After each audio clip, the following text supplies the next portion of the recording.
नमस्कार दोस्तों, TET classes with Sneha में आपका स्वागत है। दोस्तों आज की क्लास में 3 फरवरी 2023 का हिंदी का पेपर सॉल्व करेंगे। आइए क्लास शुरू करते हैं। क्लास शुरू करने से पहले यदि आप चैनल पर नए हैं तो चैनल को सब्सक्राइब जरूर करिएगा, लाइक और शेयर करना तो बिल्कुल मत भूलिएगा। आइए क्लास शुरू करते हैं।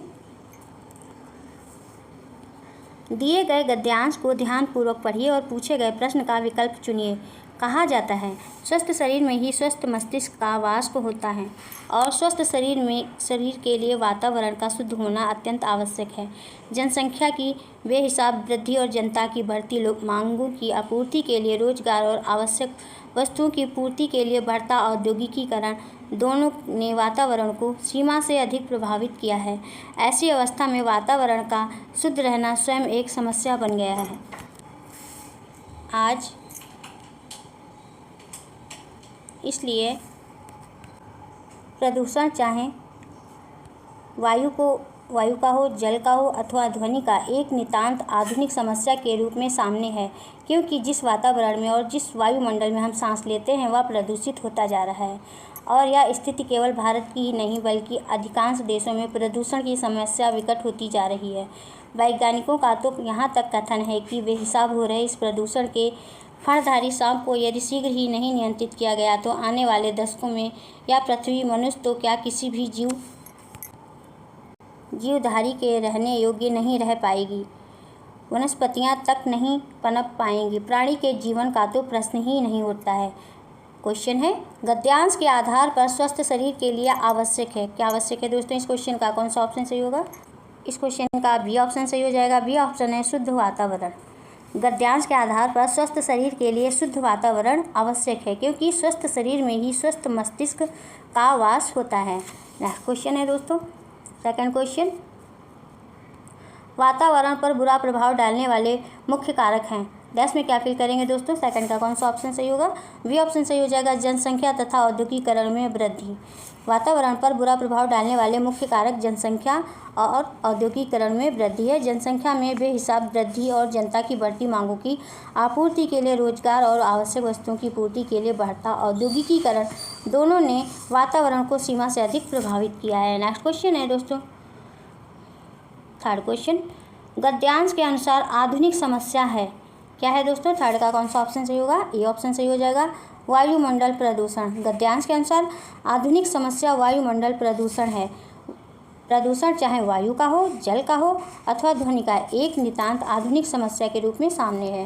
नेक्स्ट क्वेश्चन है दोस्तों, फोर्थ क्वेश्चन, प्रदूषण की समस्या है। डैश में क्या फिल करेंगे दोस्तों? सी ऑप्शन सही हो जाएगा इस क्वेश्चन का, संसार के अधिकतर देशों में। प्रदूषण की समस्या संसार के अधिकतर देशों में है। नेक्स्ट क्वेश्चन है दोस्तों, फिफ्थ क्वेश्चन, गद्यांश में बेहिसाब बढ़ते प्रदूषण की तुलना किससे की है? इससे की है दोस्तों। फिफ्थ का कौन सा ऑप्शन सही होगा? ए ऑप्शन सही हो जाएगा, फणधारी सांप से। गद्यांश में बेहिसाब बढ़ते प्रदूषण की तुलना फणधारी सांप से की गई है। नेक्स्ट क्वेश्चन है दोस्तों, सिक्स्थ क्वेश्चन, आने वाले दशकों में यह पृथ्वी मनुष्य तो किसी भी जीवधारी के रहने योग्य नहीं रह पाएगी। वाक्य का भाव है आने वाले वर्षों में। सिक्स्थ का कौन सा ऑप्शन सही होगा दोस्तों? सी ऑप्शन सही हो जाएगा, सी है, पृथ्वी से सभी प्रकार के जीवन का अस्तित्व समाप्त हो जाएगा। दिए गए गद्यांश के अनुसार वाक्य का भाव है पृथ्वी से सभी प्रकार के जीवन का अस्तित्व समाप्त हो जाएगा। नेक्स्ट क्वेश्चन है सेवंथ क्वेश्चन, नियंत्रित शब्द में प्रत्यय है। सेवंथ का कौन सा ऑप्शन सही होगा दोस्तों? सेवंथ का डी ऑप्शन सही हो जाएगा, इत। नियंत्रित शब्द में इत प्रत्यय है। प्रत्यय वे शब्द होते हैं जो शब्दों के अंत में जुड़कर उनके अर्थ में परिवर्तन कर देते हैं।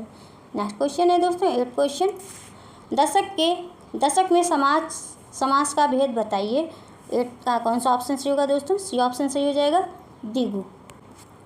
दशक में द्विगु समास है। जिस समास का पूर्व पद संख्या बोधक हो वहाँ पर द्विगु समास होता है। समास के मुख्यतः 6 भेद होते हैं। पहला है अव्ययीभाव, फिर तत्पुरुष, फिर द्वंद्व समास और कर्मधारय, फिर द्विगु और बहुब्रीहि समास। ये 6 समास हैं। इस 6 समास के भेद हैं। नेक्स्ट क्वेश्चन है दोस्तों, नाइन्थ क्वेश्चन, समूह में भिन्न शब्द है। नाइन्थ का कौन सा ऑप्शन सही होगा दोस्तों? डी ऑप्शन सही हो जाएगा, स्वास्थ्य। स्वास्थ्य शब्द समूह से भिन्न शब्द है। स्वास्थ्य शब्द गद्यांश में नहीं दिया गया है, अन्य सभी विकल्प गद्यांश में हैं। नेक्स्ट क्वेश्चन है दोस्तों 10th क्वेश्चन, कविता में किसकी कामना की गई है? 10th का कौन सा ऑप्शन से होगा दोस्तों? बी ऑप्शन से हो जाएगा भारत के झंडे को फहराने की। दिए गए गद्यांश आप दोस्तों काव्यांश की पंक्तियां यहाँ से मिस हो गई हैं। काव्यांश पर आधारित क्वेश्चन इस प्रकार से 10th वाला, कविता में किसकी कामना की गई है? 10th का बी ऑप्शन सही हो जाएगा। बी है, दिए गए गद्यांश में भारत के झंडे को फहराने की कामना की गई है। नेक्स्ट क्वेश्चन है 11th क्वेश्चन, भारत के झंडे को फहराने से तात्पर्य है। 11th का कौन सा ऑप्शन से होगा दोस्तों? डी ऑप्शन से हो जाएगा स्वतंत्रता। नेक्स्ट क्वेश्चन है 12th क्वेश्चन, भारतीयों को स्वतंत्रता प्राप्ति के लिए किस मार्ग को अपनाने के लिए प्रेरित किया है? 12th का कौन सा ऑप्शन से होगा दोस्तों? बी ऑप्शन से हो जाएगा। बी है अहिंसा। कविता में कवि ने भारतीयों को स्वतंत्रता प्राप्ति के लिए अहिंसा के मार्ग को अपनाने के लिए प्रेरित किया है। नेक्स्ट क्वेश्चन है 13 क्वेश्चन, दया दंड के माध्यम से किस ओर संकेत किया गया है? 13 का कौन सा ऑप्शन से होगा दोस्तों? बी ऑप्शन से हो जाएगा। बी है विवेकपूर्ण न्याय। दिए गए काव्यांश के अनुसार दया दंड के माध्यम से विवेकपूर्ण न्याय की ओर संकेत किया गया है। और 14 क्वेश्चन है, समूह से भिन्न शब्द है। 14 का कौन सा ऑप्शन से होगा दोस्तों? डी ऑप्शन से हो जाएगा। डी है भारत। समूह से भिन्न शब्द भारत है। भारत शब्द में व्यक्तिवाचक संज्ञा है। जिस शब्द से किसी विशेष व्यक्ति, स्थान अथवा वस्तु के नाम का बोध हो उसे व्यक्तिवाचक संज्ञा कहते हैं। नेक्स्ट क्वेश्चन है दोस्तों 15 क्वेश्चन, विजय शब्द का विलोम है। क्या विलोम होगा दोस्तों? 15 का कौन सा ऑप्शन से होगा? ए ऑप्शन से हो जाएगा पराजय। विजय शब्द का विलोम पराजय है। और हार का विलोम क्या होगा दोस्तों? हार का जीत हो जाएगा। और आक्रांत का विलोम क्या होगा दोस्तों? अनाक्रांत हो जाएगा। और ध्वस्त का विलोम क्या होगा? ध्वस्त का विलोम हो जाएगा निर्माण। नेक्स्ट क्वेश्चन है 16 क्वेश्चन, संगीता अपनी कक्षा में उन स्थितियों पर आधारित वास्तविक गतिविधियां करवाती है जो विद्यार्थियों के जीवन अनुभवों से संबंधित है। वह किस शिक्षण विधि का अनुसरण कर रही है? 16 का कौन सा ऑप्शन से होगा दोस्तों? सी ऑप्शन से हो जाएगा संप्रेक्षण भाषा शिक्षण। संगीता अपनी कक्षा में उन स्थितियों पर आधारित वास्तविक गतिविधियां करवाती है जो विद्यार्थियों के जीवन अनुभवों से संबंधित है। वह संप्रेक्षणात्मक भाषा शिक्षण का अनुसरण कर रही है। इससे भाषा का प्रमुख काम संप्रेक्षण करना होता है। नेक्स्ट क्वेश्चन है दोस्तों 17 क्वेश्चन, प्रत्यक्ष विविध के संबंध में कौन सा कथन सही है? 17 का कौन सा ऑप्शन से होगा दोस्तों? प्रत्यक्ष विविध का उद्देश्य विद्यार्थियों को दैनिक स्थितियों में भाषा प्रयोग में मदद करना है, क्योंकि इसमें वस्तुओं को प्रत्यक्ष रूप से दिखाना होता है। अन्य विकल्प असंगत हैं। नेक्स्ट क्वेश्चन है दोस्तों 18 क्वेश्चन, 17 का सी ऑप्शन सही है दोस्तों।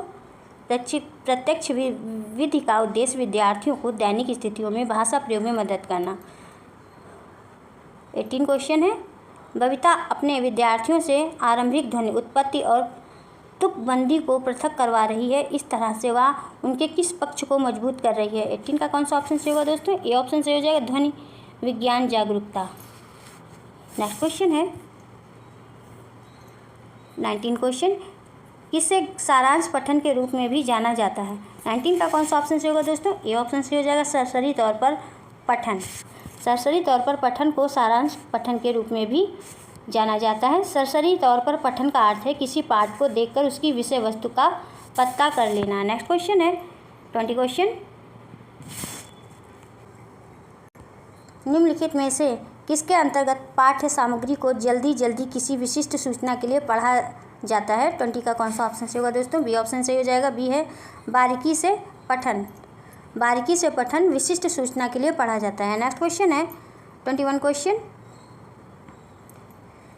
गीता अपने विद्यार्थियों की परीक्षा की योजना बना रही है। वह उन्हें एक वाक्य देती है और उसमें एक शब्द विशेष को रेखांकित कर देती है। बहुविकल्पीय प्रश्न के माध्यम से वह रेखांकित शब्द के समीपस्थ अर्थ वाले विकल्प को चुनने के लिए कहती है। गीता भाषा के किस उपकौशल की परीक्षा ले रही है? 21 का कौन सा ऑप्शन से होगा दोस्तों? 21 का सी ऑप्शन से हो जाएगा। सी ऑप्शन है शब्द भंडार। गीता भाषा के शब्द भंडार उप कौशल की परीक्षा ले रही है। नेक्स्ट क्वेश्चन है 22 क्वेश्चन। प्रेरणा अपने विद्यार्थियों की शब्द संपदा की परीक्षा लेना चाहती है, उसे क्या करना चाहिए? 22 का कौन सा ऑप्शन सही होगा दोस्तों? ए ऑप्शन सही हो जाएगा, बिना किसी संदर्भ के शब्दों के अर्थ पूछना। प्रेरणा अपने विद्यार्थियों की शब्द संपदा की परीक्षा लेना चाहती है, उसे बिना किसी संदर्भ के शब्दों के अर्थ वहीं पूछना चाहिए। बिना संदर्भ के बच्चों से अर्थ पूछने से उन्हें भ्रम पैदा होगा। 23 क्वेश्चन है। देवीना अपने विद्यार्थियों को निम्नलिखित अनुच्छेद देती है। आज मैं डैश में क्या फिल करेंगे दोस्तों? गई और कुछ फल व सब्जियां खरीदी। मैं जानती थी कि बारिश होगी, पर मैं डैश में क्या फिल करेंगे दोस्तों? लेना भूल गई और रास्ते में भीग गई। वह विद्यार्थियों को सर्वाधिक उपयुक्त शब्दों के माध्यम से रिक्त स्थान की पूर्ति करने के लिए कहती है। रिक्त स्थान की पूर्ति के लिए देवीना के विद्यार्थियों को क्या करना होगा? क्या करना होगा दोस्तों? इस क्वेश्चन का कौन सा ऑप्शन सही हो जाएगा? ऑप्शन इस प्रकार से है। इस क्वेश्चन का ए ऑप्शन सही हो जाएगा। ए ऑप्शन है संदर्भ को समझकर सर्वाधिक उपयुक्त शब्द जानना होगा। रिक्त स्थान की पूर्ति के लिए देवीना के विद्यार्थियों को संदर्भ को समझकर सर्वाधिक उपयुक्त शब्द जानना होगा। नेक्स्ट क्वेश्चन है दोस्तों 24 क्वेश्चन।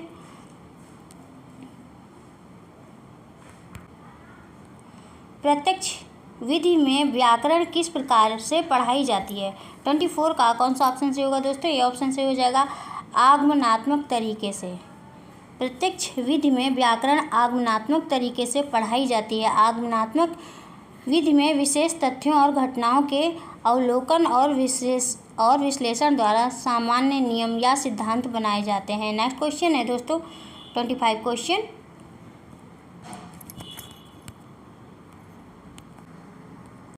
पाठ्यक्रम डिजाइन में प्रस्तुतिकरण अपने आप में किससे संबंधित है? 25 का कौन सा ऑप्शन से होगा दोस्तों? बी ऑप्शन से हो जाएगा, वे सिद्धांत जिनसे विषय वस्तु का संयोजन व क्रम निर्धारित किया जाता है। नेक्स्ट क्वेश्चन है दोस्तों 26 क्वेश्चन। वाचन, बोलने और शारीरिक क्रियाओं के समन्वय पर आधारित भाषा शिक्षण विधि कौन सी है? 26 का कौन सा ऑप्शन सही होगा दोस्तों? 26 का बी ऑप्शन सही हो जाएगा। बी ऑप्शन है समग्र भौतिक प्रक्रिया। नेक्स्ट क्वेश्चन है 27 क्वेश्चन। भाषा की कक्षा का परिवेश किस तरह का नहीं होना चाहिए? 27 का कौन सा ऑप्शन सही होगा दोस्तों? 27 का डी ऑप्शन सही हो जाएगा, तानाशाही।